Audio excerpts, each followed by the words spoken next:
Welcome into our first in the series of Culture Can't Be Fixed events. And yep, we've started with, I think we had some little overdub there from Eduardo and Sean. I'm going to blame the dog Neo, who's very, very pumped about what's going on. Look, thank you so much, everybody, for joining us and prioritizing this in your day. Maybe you're on a train, maybe you're in New York. Hey, Lindy, I'm so amazed that you're here.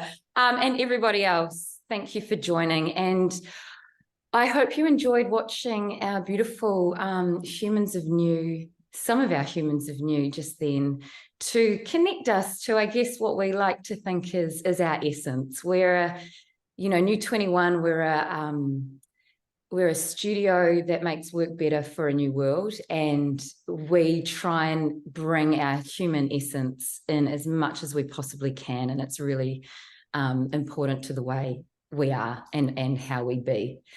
I would like to acknowledge that Indigenous communities have been custodians of our lands for millennia, caring and advocating for the well-being of people, of place and planet, and understanding the unbreakable link these elements are in determining our future.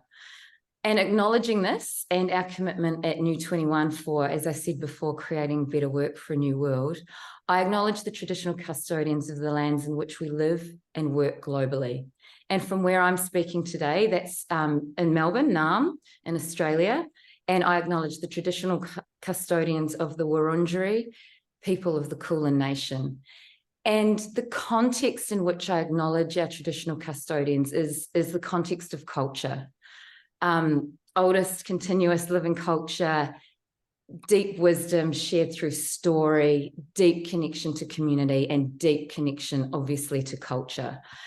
And so I invite you in to be part of this culture, to be part of something continuous, new, evolving. And, it's really beautiful that, you've all joined and we can hold space and have a really cool conversation today. So welcome to so many of our clients, existing, new, future, and welcome to those of you who run similar business to us and are checking us out. That's cool too. We love that. And we can't wait to hear some of the questions that pop through in the chat. Where are we at? We got like a 50% sort of strike rate of people that are here because, like these free events, I think we had over 200 people register, and I'm sure the numbers will pop up and down, but as we move through.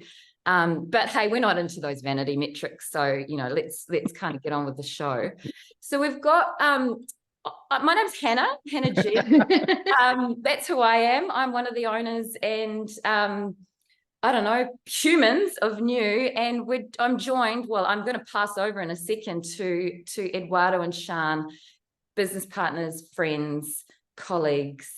They're not a couple, but they are together at Eduardo's house. Strangely, with microphones. I know there's this kind of weird setup we've got, but we want good audio. So we just raided the karaoke kit and the facilitator kit for Eduardo and Sean to be comfortable on a couch, but with microphones in their face. So it's kind of weird, but hey, we're all a bit weird. I'm going to hand over in a second to Eduardo, who is going to kick us off for the Culture Can't Be Fixed series. And it's a word, culture is a word that gets thrown around so much. And we're littered with, these 10 steps to improving culture, yada, yada, yada. So I think today we're going to get into a nice, rich conversation on the couch with Eduardo and Sean as we talk about why culture can't be fixed. And then we talk about the theme for today, which is prioritization and the busyness trap. Please pop any questions on the Q&A. I'm going to turn off my camera now and hand over to Eduardo, Sean, and Neo the dog. And I'll pop back in around 25-30 minutes, or we'll just sense the vibe and we'll field some of the questions that I really hope that you share on the chat. Otherwise, I'll be in the hot seat. So over to you, Eduardo and Sean. Thanks, Hannah. Thank you, Hannah. I don't think I'm going to be able to match that intensity and excitement and energy that Hannah has, but Yeah, I don't think you can see the dog actually. So, yes, I do have a dog here. I don't know if you can see him. He's just sort of sleeping on our lap in the middle of us. His name is Neo. So if he, we might, he might start at, mid webinar sort of You might want to join in. or we're starting throwing all the equipment that we've got here lined up in front of us. So yeah, I'm Eduardo. I'm one of the humans of New, one of the people behind New 21, and I'm here with Shan Jones, another of the humans of New 21. Well, this sort of started a bit of an idea internally. I wrote a small article on LinkedIn a few weeks ago that it was called "Culture Can Be Fixed," and it got quite a bit of attention by a few people. And the premises of that article is that many of the organizations that we work with and the executives that we sorry, they it goes me. I'm very sorry about this. Sit, sit, sit, sit, sit. I'm really sorry. He's interested in the topic. Some of the executives that we work with, we a lot of people say, "Oh, we need to fix culture. We need to, we've got a problem with culture." And I always say, "Well, culture is like a shadow. You can't grab a shadow. You can't just, try to change a shadow. You can try to change the elements that form that shadow. So you need to look at it. What is it that is reflecting that culture that you don't like or that you wanna change?" And it could be many things. Could be, as we'll speak today, the prioritization or busyness, or there could be many things that affect that culture. So we call it Need 21. We've got a name for that. We call it the system of work. So what is it not working in the system of work that is affecting the culture of a place? So that was the idea. And then the team in New, as we're always, what about we do a series about that? What about we do a series of webinars where we talk each week or each month? I don't know how many. Do we have 6 or 5 or 6 or something like that? Five, I think. five. The plan. We might do more. Who knows? 5 or 6, and every week we talk about one of those elements. So the first one we chose was prioritization and the busyness trap. Yeah, and it's interesting that topic, because when you think about culture, I don't think prioritization is the thing that you connect to culture that strongly. If someone said leadership, yeah, I can see how that impacts culture. If someone said the policies and procedures of an organization, you're thinking about flexible work policies, you'd be going, oh yeah, I can see how that impacts culture.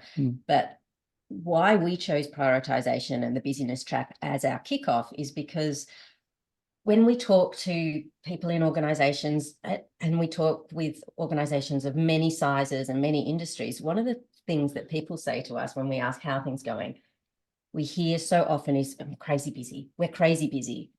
And it's these funny two words where it's kind of seen as a badge of honor, but it's also this negative thing. We can't quite get what we want to get done. We're crazy busy, but we wouldn't want to say that we're relaxed or we're easy, everything's easy and we're having impact. That would be weird. Like we just wouldn't hear it.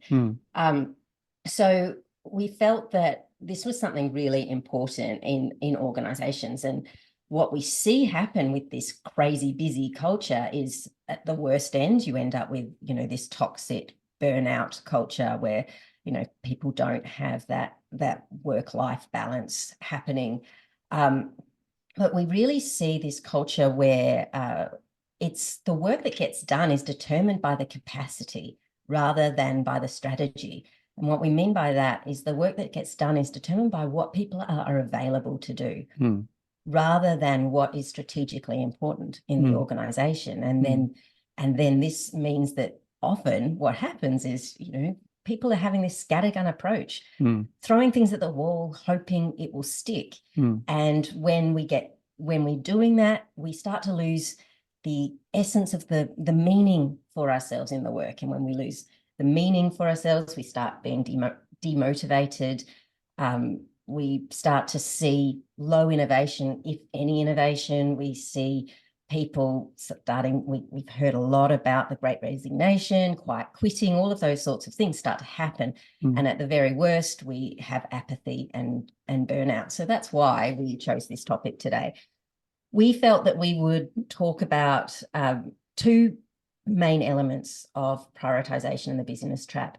We'll talk about the organizational side and the causes of busyness because of the system, and then we'll talk about it from a personal level and what we see as individuals and what creates it at an individual level. So Eduardo, I know you've got lots to say at the organizational level, so do you want to share? Yeah, that's right. So thinking about any problem or any of the elements of the system of work, I always try to think about, how is the system impacting that, right? At organizational level, and then at an individual level, all of the individuals of that organization.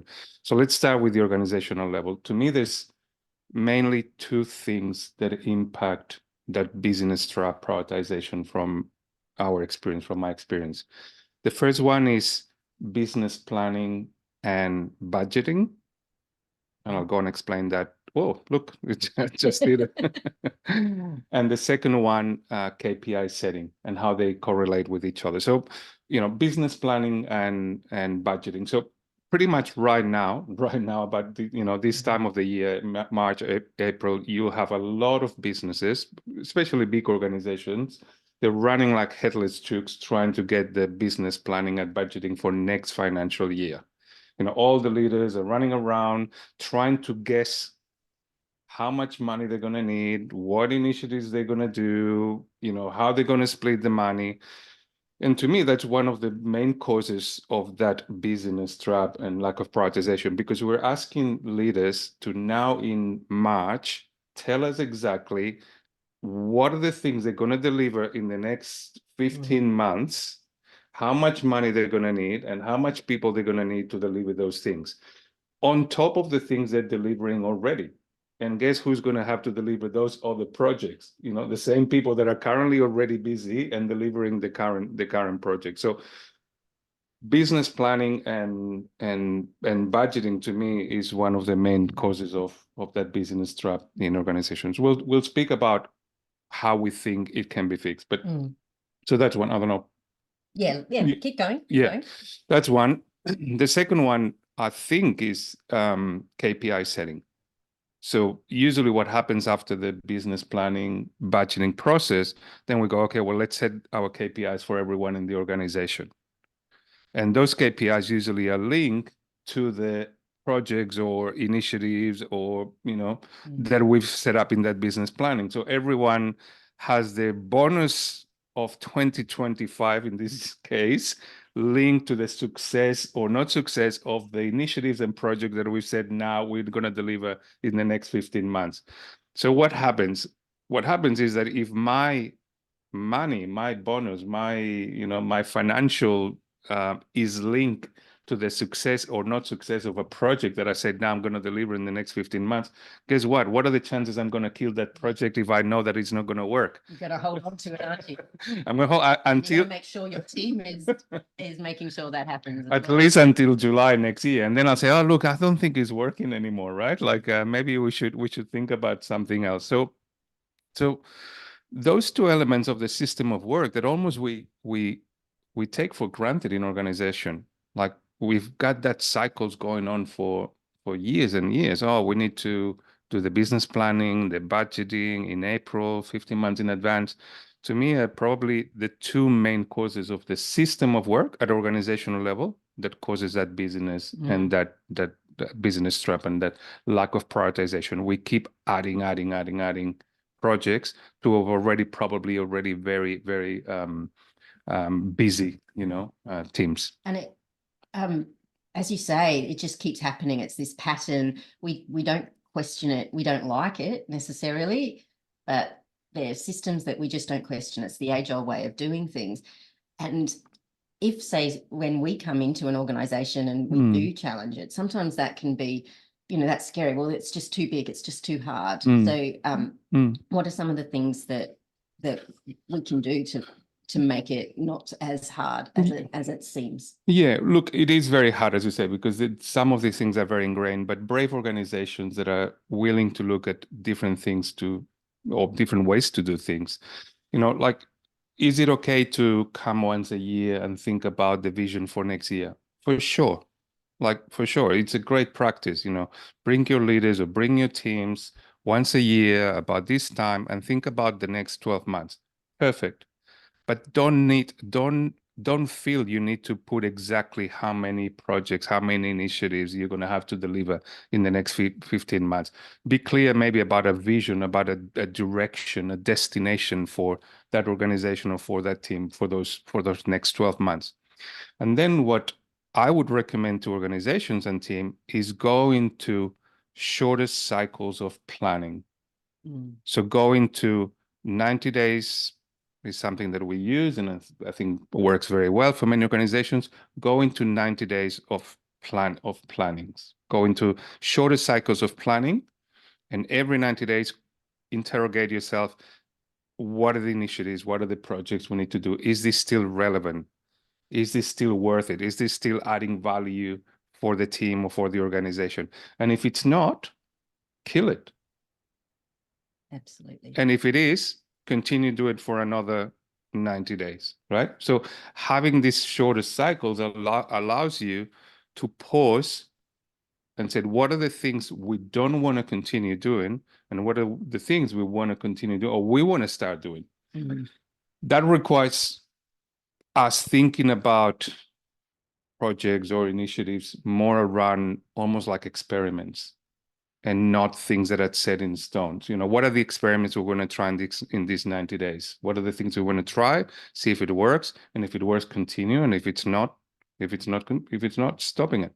So that would be the first mindset or practice even, or principle that organizations and teams could apply. Shan? And something that I really love about that I think also helps overcome the busyness trap is by having the 90-day cycles. It means that you return to the vision, you return to the strategic drivers, you check in that everyone's clear on what those are.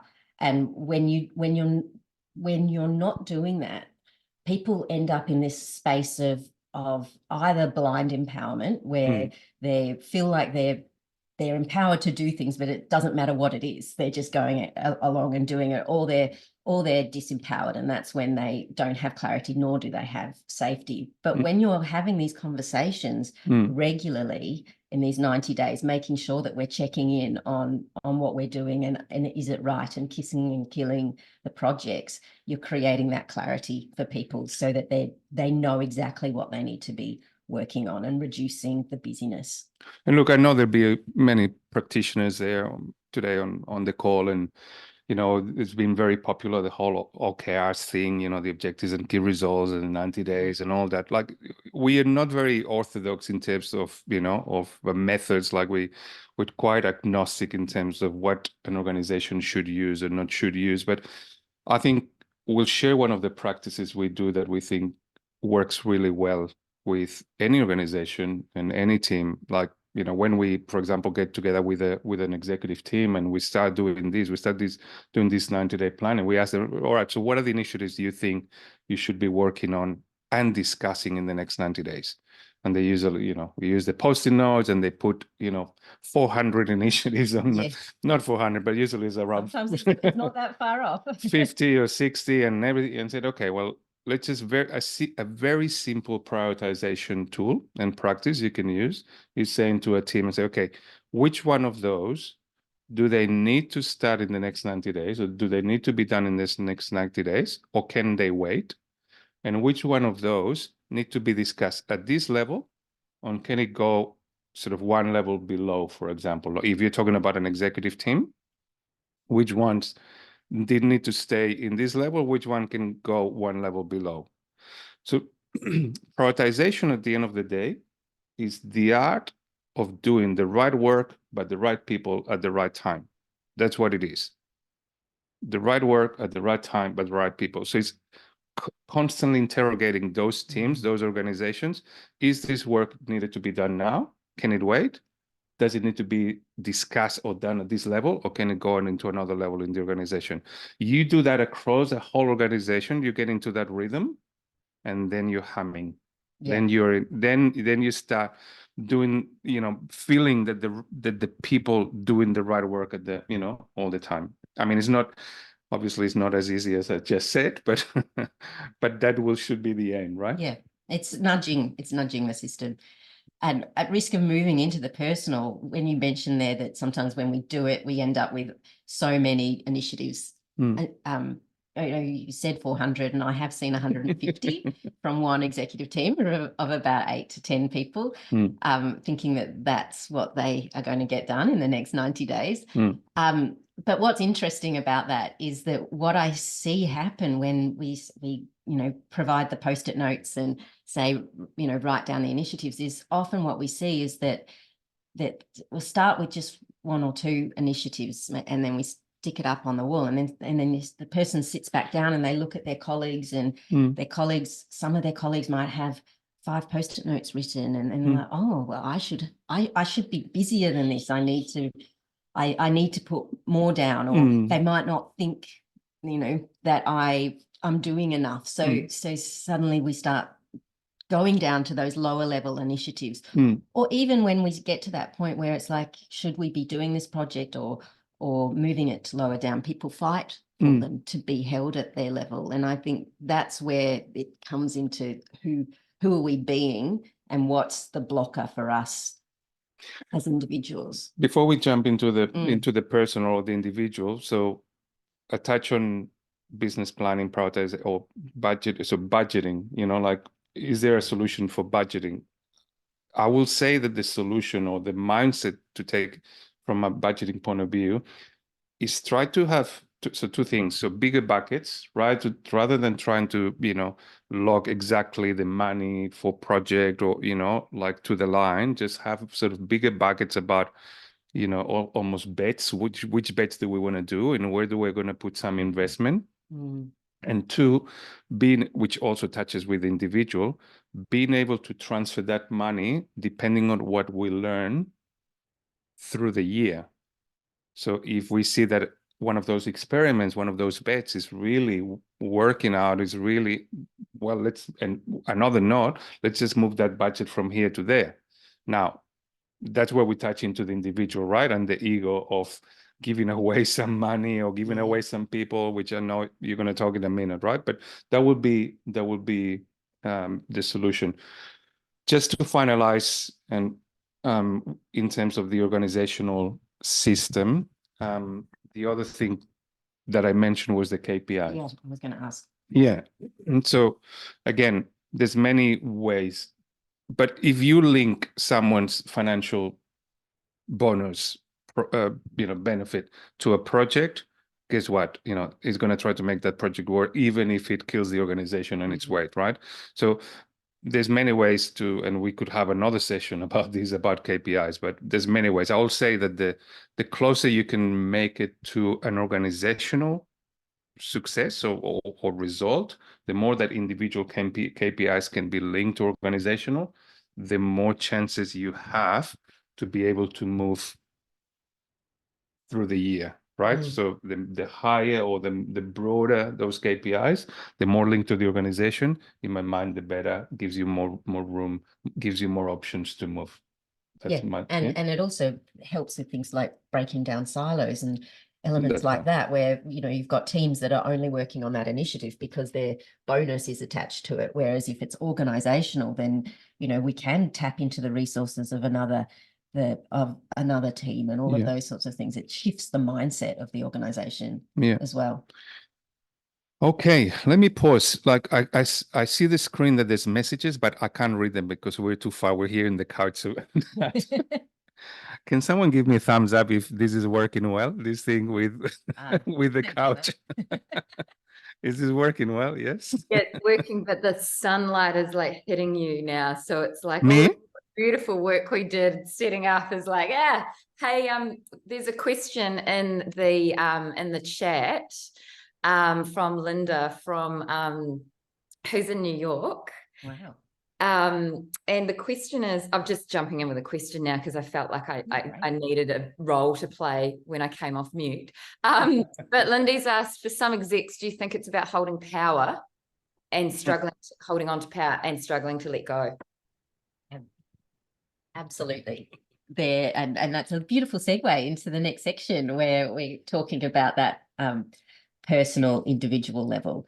And there are many things. I think there's the holding on to power, that connection to ego, that need to achieve, the need to how we're viewed by our peers as well. All of those ego-driven elements. I think there are also other things that come into play. Things like control, wanting to have control over the situation, not liking the uncertainty of the ambiguity of things might change every 90 days, all of those sorts of things. What else would you say about it? Being relevant. Yeah. Like this is a big one. So in a way, when we see this, or I see this a lot, when in that budgeting process that right now is happening in organizations, I almost feel like people want to use that to bring more people, bring more budget as a way of feeling more important around. Like it's almost like it's more like a personal gain than an organizational gain. Yeah, and it goes back to ego as well. But that relevance, well, if I'm busy, if I'm demonstrating value all the time, then so yeah, it takes, I guess, a level of maturity to work on this way. But yeah, that's what we should be aiming.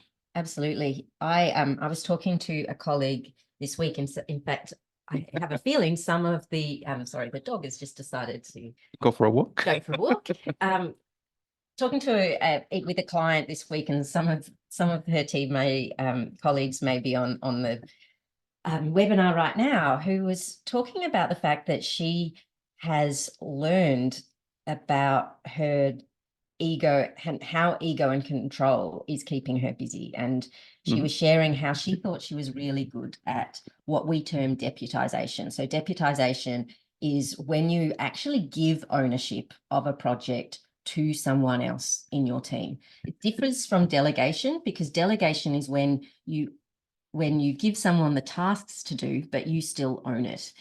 And so she realized that she thought she was deputizing. She thought she was great at it, but actually what she was doing was delegating. She still wanted control. So she was still turning up to all the meetings just to have that, to make sure everything was all right. She wanted to be copied in on things and know exactly what was going on. But an incident happened where she couldn't attend one of these meetings. And so she asked she actually deputized it to someone else to lead this important meeting. And the outcome of that was that it was fantastic. The person thrived, the meeting went really well, and this leader recognized that actually she's the one that's been getting in the way there, getting in the way of herself, because she's having to turn up to all these meetings that she didn't need to. And actually by letting go of her ego, by letting go of control, she's not only allowed the system to thrive, she's allowed this other person to grow and thrive as well, and freed herself up to sit in this more strategic space. That's great. That's a great story. Struggle with ambiguity would be another one. I think you mentioned it. So, we set ourselves these processes because we deal badly with ambiguity. Okay, we want to know exactly how we're going to spend the money. What are these initiatives we're going to do? And that way we've got this false sense of control, but we're kidding ourselves, because the market will change. The results will change, everything is going to change, right? So I think leaders and people that can stay, okay with the ambiguity, with not knowing, it's a beautiful skill in today's wall, wall of work, right? In the complex wall of work that we have with us, being able to say, okay, well, we don't know if this is going to work. Maybe I'll have more budget later. Maybe I have a different team. Maybe I'll go into this team there. You know what I mean? Like that wow, requires a level, because our identities as leaders usually are made up by my title, how many people, how many projects I am doing, right? Like Yeah. that's when you ask anyone, is like, what's your title and what do you do? And how many people do you manage? Oh, I've got 200 people. Oh my God, it must be very important, right? And suddenly it's like, well, it depends. It depends on every quarter. Mm. Yeah. Right? That's that's touching that ego, I think. Yeah. And with that ambiguity, what are some of the ways in which people can wrestle with ambiguity? What would you suggest? Oh, I think this is about more personal work. So if we were talking about before at organizational level, you can use some practices like, better prioritization, better business planning, Great better communication, budgetation, all that. Here is about personal work. Ask yourself as a leader, if we have leaders on, on the webinar, or if we have other practitioners that are working with leaders, what's getting in the way of you being so busy? And if you keep asking, and if you're honest with yourself, it'll be, I need to control, I need to feel relevant, I need to feel achieving all the time. Yeah. I can't deal with ambiguity. I'm a yes person also. I like to please people. I see that a lot, especially I think there's, and I could be wrong here, but I think women in particular, people who say yes and struggle to say no, because again, that might reflect badly on them. Yeah. And so their value is associated with how much they're doing, not the effectiveness of what they're doing or the impact they're having. It's more about how much they're doing as well. I think I agree, with women, it will be more prevalent, yeah, but it happens in general, like how we link our worth to the achievement, or as I said before, or the number of people we have underneath us, or the projects that we're running, or the success, right? So it's about, this is the hardest thing to change in organizations, because I think it requires that personal development work of everyone, and every leader asking themselves, every person. Starting with self-awareness, catching those moments when you recognize, you see exactly what you're doing. And I actually had another moment talking with a CEO this week who had recognized, and I think this is a great example, recognized that they were stuck in that busyness trap.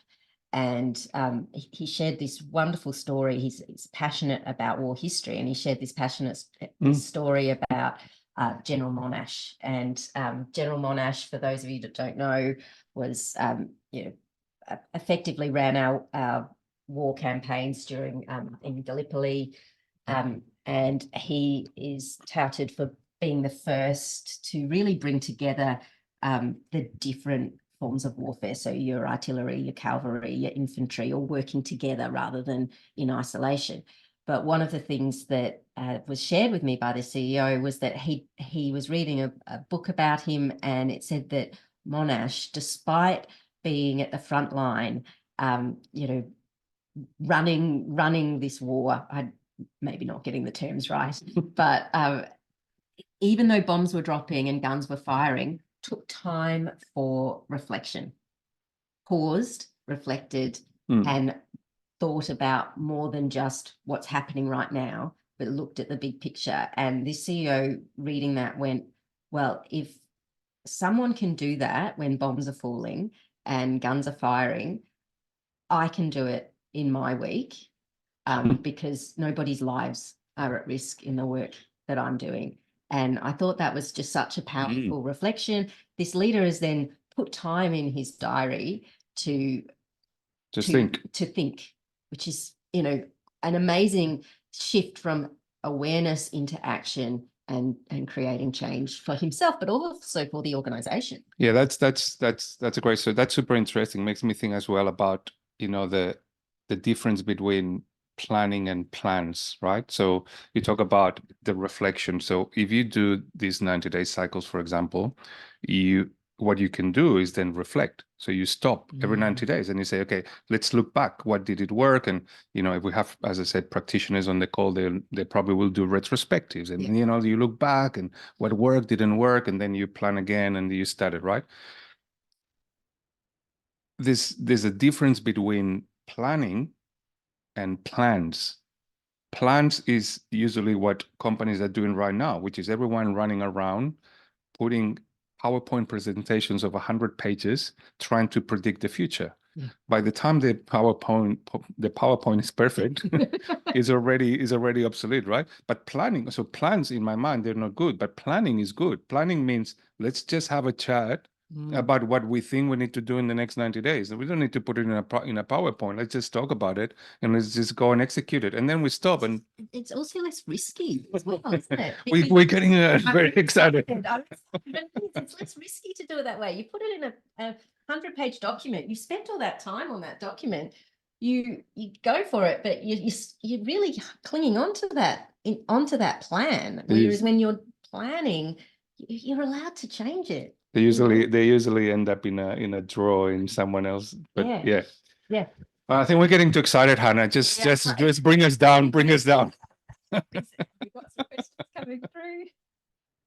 I don't know if I'm going to bring you down, guys. I think it's going to go the other way. But yes, we do actually. I was getting a bit worried. There was like, we've got crickets. There's no questions, and now it's popping off. Right. So what we will do is do a follow-up if we can't get through everything. So there's, okay, where am I going to start? This is so good. All right, here's a practical one. What would the top 3 tips for stronger, faster, and authentic prioritization be?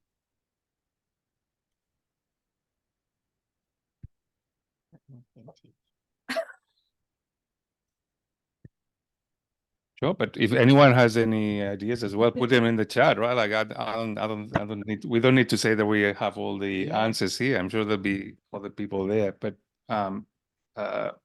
as I said,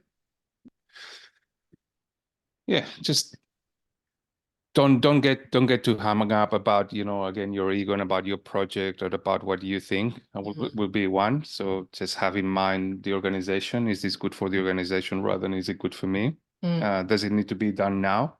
And does it need to be done at this level? These are the 3 questions that I ask myself, right?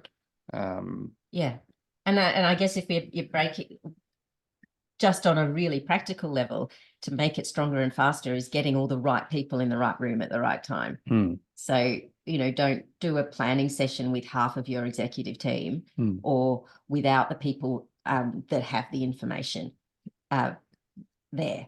So, you know, that will make it stronger and faster.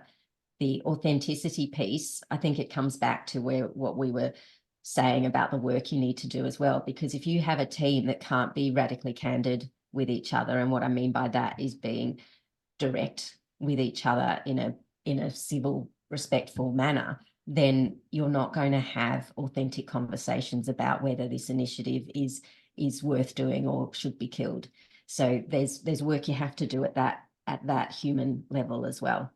Now, we can't see any of the comments, Hannah, just for your information, right? So if someone answers or contradicts what we say, we can't see it. Marcio, who's helping with some really great kind of answers. And I think, it's really nice to get some conversation in the chat going. Hey, there's another question, which is probably linked more to the mindset side of things. And the question is, do you see an issue that a lot of decisions are made based on fear? So fear rather than possibility, fear of the board, of shareholders, and of you, ... you name it. Fear at all levels. Fear at the organizational level and fear at the personal level. What am I going to lose if we go down this track? Can I lose my job? That's the first fear that we see in organization. Can I fear my relevance here? If I say no, can I fear my mortgage payments? Yeah. Absolutely. One of the things I mentioned before about the difference between deputization and delegation, we talk about ways in which individuals can reduce their busyness, deputization, delegation, delaying the project, deleting the work, killing the work, or disrupting, finding another way, like using ChatGPT to support you, those sorts of things. But one of the things we get back from clients, people in the workshops will be, but if I don't do it, you know, my boss won't understand. I might lose my job, you know, and it's scary. It absolutely is. So then it's about really being able to communicate, like, well, if you're wanting to delete a project, you've got to be able to prove that that isn't having impact. It's not, it might be an efficient way of working, but it's not being effective towards these strategic objectives of the organization. And then there's fear at organizational level, which might be what that person was referring to in terms of trying to do too much, trying to place too many bets, rather than say, oh no, let's go for this one. But because you have to commit for 15 months, almost you don't want to commit to one, you want to commit to many. And that's what makes so many projects then. That if you say, no, let's just commit to this one for the next 90 days. Okay, we don't need to do it. Let's just wait. So there's the fear that this is not going to work. And then we do 20 things to see which one works. Yeah. Totally. We see it all the time. Like it's this jammed up pipe of activity rather than meaningful kind of prioritization. And there's another question in here about, are we seeing more of this control type behavior over time? And do you think it might be linked to increasing uncertainty the world is facing in general? It is. That's a really interesting question. I don't know about the timepiece, but yes, we call it this big messy beast, the world that we live in right now. It's this messy beast, and what we often try to do is control it in the way that we know how, from what we've learned from industrial revolutions, with our structures and our processes and our procedures, and we treat the challenges that we're facing today, which are often adaptive challenges, you know, these messy challenges, complex challenges that we have, and we try to treat them like they're technical challenges, like, you know, a lawnmower that's broken. You know, we treat a human being that maybe isn't working as well as we would like in the organization. We put them on a performance management process, which again keeps us busy following that process, because that's a technical way to do it. So we absolutely see we get busier by trying to control the messy beast, by using the technical solutions that we find more comfortable for us. I think the current financial situation might be affecting or might be amplifying. So did the same behaviors happen when things were good in terms of, you know, the financial outlook of, you know, but now that we've got a year where things are a bit shaky for many organizations, you see those behaviors amplify even more. You want to control more. You deal, you know, because your margins of error are smaller. Yeah. And rather than thinking, okay, well, I need to get better at, you know, all the things we talk about, no, we go back to those behaviors of control and ego and trying to predict and but yeah, I think that's this year we see a lot because of their financial situation.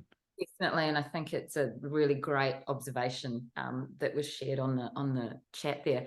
There's another one that sort of links, but it's a really cool question. So from Tom, I like your idea of breaking up annual plans to 90-day planning, but I'm curious how you settled on 90 days. How strong is your evidence? From sprints to 2 to 4 weeks. Yeah, well, I think you need a structured approach to planning, and that might be a yearly sort of, you know, high level vision or destination. Then 90 days initiative or projects planning. Then you can even do 2 weeks sort of sprints about those initiatives. Then you've got teams that might meet every day on the daily stand-ups and Scrum, right? But what I'm suggesting an approach, you know, for an organization might be better do it every 4 months and then every 3 weeks, you know, it doesn't matter. As I said, we're not orthodox in terms of, you And know. even we ourselves don't always do 90 days. Shh. Because we do what works best for us in the nature of what's happening within our business. Yeah. I tell the truth. True, right? And like, how satisfying was it yesterday when we actually just killed off a bunch of stuff because we realized we were kind of doing it anyway, and things had moved on, and you know, it wasn't necessary. And it was, I don't know about you guys, but I felt so like light, like it was Yeah. this sort of lightness and you know, freedom. And it wasn't like, oh, there's so many post-it notes, I feel left out. It was more like, oof, this is so it's just light and clarity and all that kind of stuff. And this is a great example, and you feel lighter and you can think better and you can probably execute better rather than having all these things, you know, that are, Or even just talking about them, because sometimes we hold on to these projects just because we want to be there, being part of the conversation, and that's our ego talking. That's not helping the organization. Yeah, okay. So there was another question. Like, I'm getting questions in like multiple channels. So this is You're doing well, Hannah. It's like people are like, it's so funny. I'm kind of loving it, but yeah, it's brilliant. But there was a question about how do I wage a war on my ego? You just mentioned ego then, Sian, but like, you know, if my toxic trait of wanting to seem important and busy, like, you know, how do I deal with that? well, you're already halfway there if you recognize it. Yeah, that's good. I would also say maybe reflect a bit on your values. So start with your values. So if you write down your values and you think, oh, well, actually, you know, family is really important to me, learning and growing is really important to me, then you can balance, you can start to go, well, how important to me really is how important I look.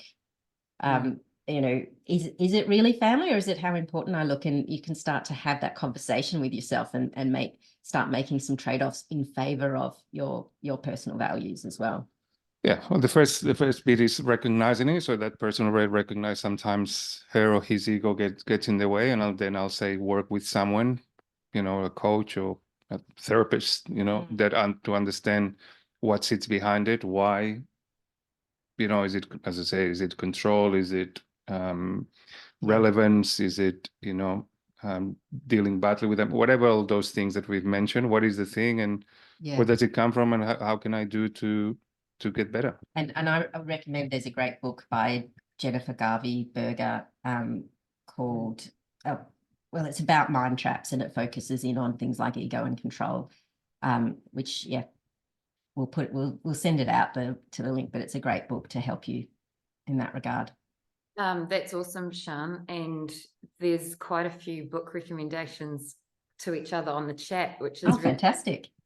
So I think we can compile, and yeah, it's like, oh yeah, that book, awesome. Like, it's really good. It's prompting a lot of discussion that you can't see, but you'll be able to see it afterwards, which is really beautiful. So thank you, everybody, for sharing all that stuff. I love it. Oh, there's another one that's come through, but you can't see that, so we'll talk about that. I did just see Immunity to Change, and I agree, great book. Okay, so what about leadership? Oh, sorry, because this came in a different way, so it's written.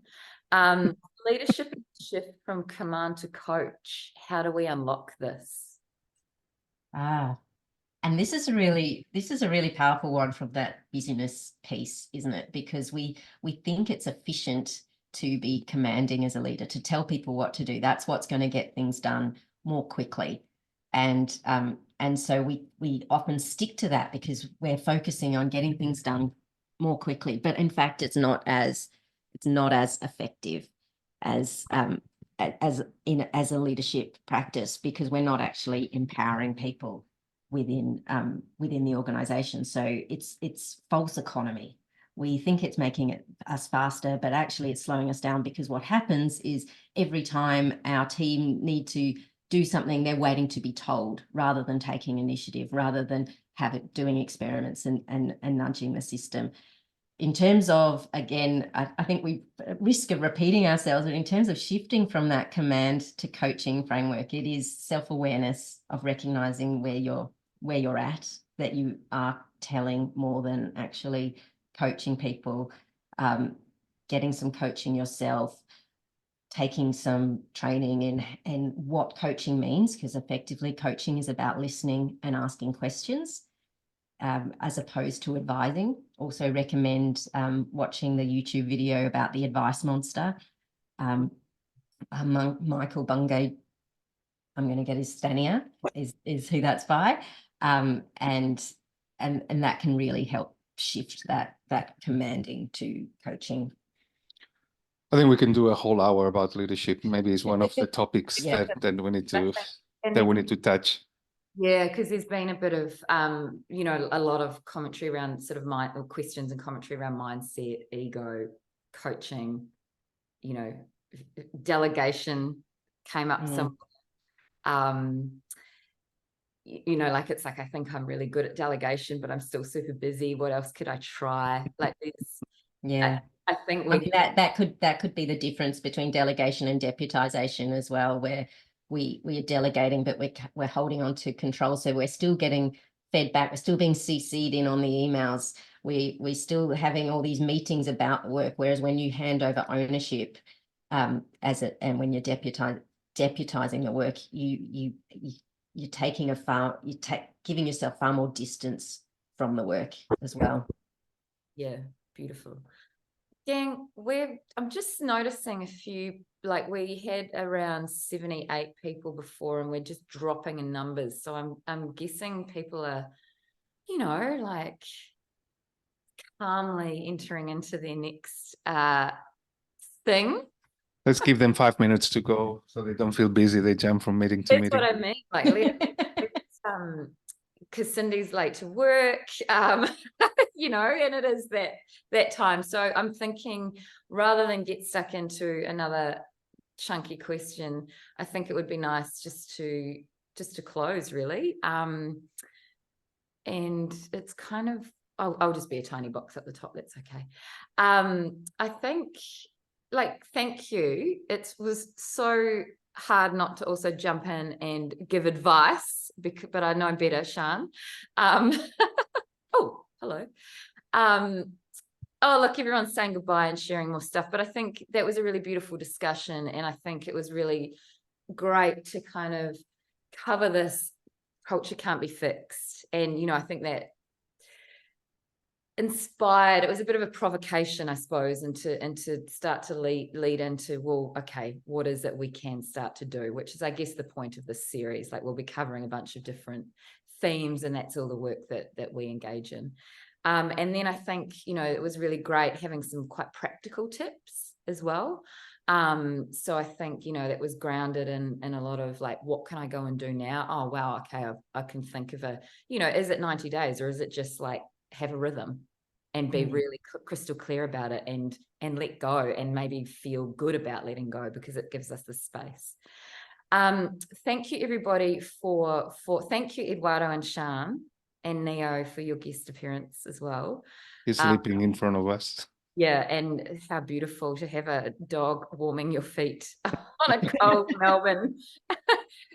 Melbourne day. I'm still campaigning for my dog, but anyway, now I'm just putting it out to the world. We actually have had quite a few people reaching out about an in-person event.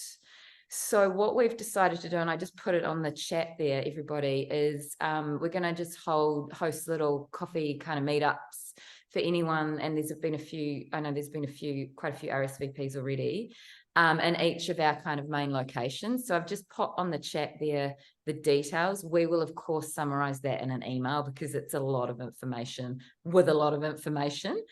And our next event will be hierarchy, schmierarchy. And I'm just going to leave it at that, because, you know, we need you to then go and register for that one. Embrace the ambiguity. I'll be keen to hear if, I don't know if people have said it already on the chat or not, or if there's any survey, like if this works, like this sort of setting, you know, like having a conversation with someone sort of on the couch is better than, you know, the talking heads on the webinar. If people enjoy this more relaxed approach, I'll be keen to hear. And Yeah, if you don't, we can go back to the other way. Please let us know. We love feedback. Yeah. So thank you both. And I'm gonna Thank you, Hannah. goodbye. and goodbye. Oh, look, yeah, people are loving the informal approach, warm and welcoming. Couch vibe is great. Big love. What a yarn. Oh, hey, Chaz. Love it. Yeah, we're getting some good. There's some nice love coming through, which is really beautiful. So we yeah, thank you, everybody. Thank you.